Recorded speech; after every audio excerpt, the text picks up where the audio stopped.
ভাই, অনেক সাংবাদিক ভাই প্রশ্ন করেছে যে আপনারা কেন এই যে প্রথম আলো একটি সংবাদ মাধ্যম, এটা কি মুক্ত সংবাদ মাধ্যমের উপর আক্রমণ কিনা?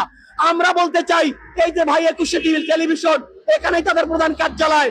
যদি 21শে টেলিভিশনকে আক্রমণ করতে যেত আমরা ফিরাইতাম, কারণ এই 21শে টিভি আমাদের, মাই টিভি আমাদের, যমুনা টিভি আমাদের, এগুলো বাংলাদেশের। কিন্তু প্রথম আলো বাংলাদেশের নয়, এটা দিল্লির।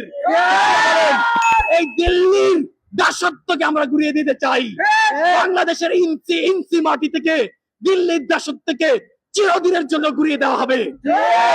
স্পন্সর করলে আমরা বলতে চাই, আসিফ নজরুল সাহেব এবং ওয়াকারুজ্জামান সাহেব 5ই আগস্টের পরে বাংলাদেশকে কলঙ্কিত করেছেন আপনারা দুজনে।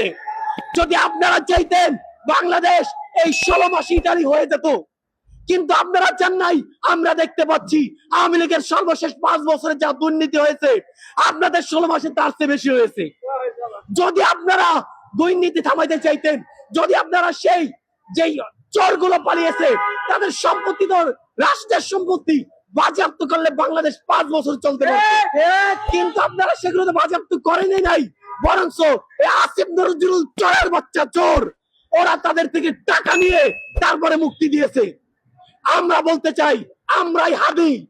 একজন প্রশ্ন করেছে হাদির সন্তানের কি হবে? আমরা বলতে চাই, আমরা প্রত্যেকজন হাদির সন্তানের জিম্মাদারি। যদি এই রাষ্ট্র দায়িত্ব না নেয়, যদি কেউ না নেয়, আমার 4 জন সন্তান হাদি